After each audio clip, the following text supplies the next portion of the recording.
Matthieu, chapitre 11. Lorsque Jésus eut achevé de donner ses instructions à ses 12 disciples, il partit de là, pour enseigner et prêcher dans les villes du pays. Jean, ayant entendu parler dans sa prison des œuvres du Christ, lui fit dire par ses disciples, « Es-tu celui qui doit venir, ou devons-nous en attendre un autre ?»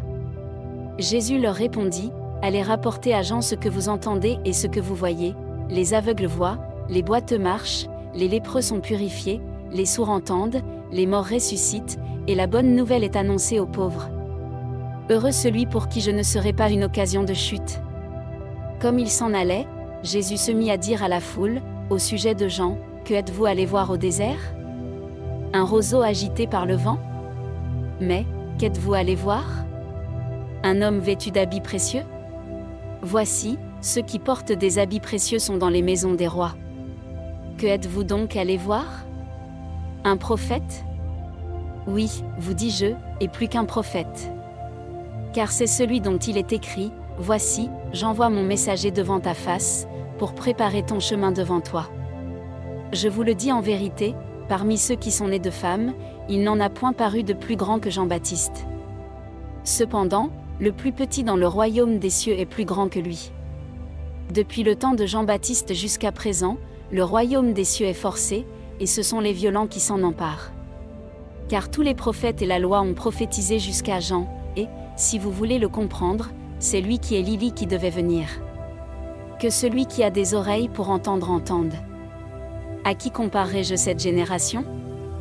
Elle ressemble à des enfants assis dans des places publiques, et qui, s'adressant à d'autres enfants, disent « Nous vous avons joué de la flûte, et vous n'avez pas dansé, nous avons chanté des complaintes, et vous ne vous êtes pas lamentés. » Car Jean est venu, ne mangeant ni ne buvant, et ils disent « Il a un démon. » Le Fils de l'homme est venu, mangeant et buvant, et ils disent « C'est un mangeur et un buveur, un ami des publicains et des gens de mauvaise vie. » Mais la sagesse a été justifiée par ses œuvres. Alors il se mit à faire des reproches aux villes dans lesquelles avaient eu lieu la plupart de ces miracles, parce qu'elles ne s'étaient pas repenties. Malheur à toi, Chorazin! Malheur à toi, Bethsaïda! Car, si les miracles qui ont été faits au milieu de vous avaient été faits dans Tyr et dans Sidon, il y a longtemps qu'elles se seraient repenties, en prenant le sac et la cendre. C'est pourquoi je vous le dis, au jour du jugement, Tyr et Sidon seront traités moins rigoureusement que vous. Et toi, Capernaüm, seras-tu élevé jusqu'au ciel? Non. Tu seras abaissé jusqu'au séjour des morts, car, si les miracles qui ont été faits au milieu de toi avaient été faits dans Sodome, elles subsisteraient encore aujourd'hui. C'est pourquoi je vous le dis, au jour du jugement, le pays de Sodome sera traité moins rigoureusement que toi.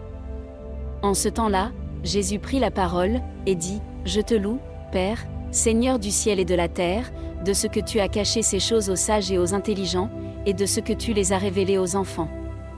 Oui, Père, je te loue de ce que tu l'as voulu ainsi.